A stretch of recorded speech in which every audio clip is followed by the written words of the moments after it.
You ask Tiger to solve. This deals with linear equations with one unknown. The final result is h equals -7/2. Let's solve it step by step. Simplify the expression. Group like terms.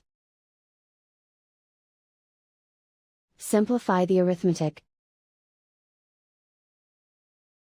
Group all constants on the right side of the equation.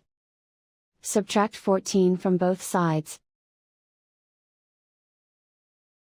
Simplify the arithmetic.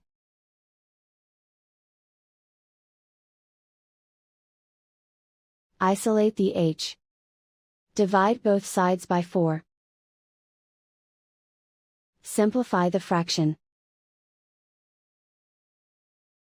Find the greatest common factor of the numerator and denominator. Factor out and cancel the greatest common factor. And so the final result is h equals -7/2.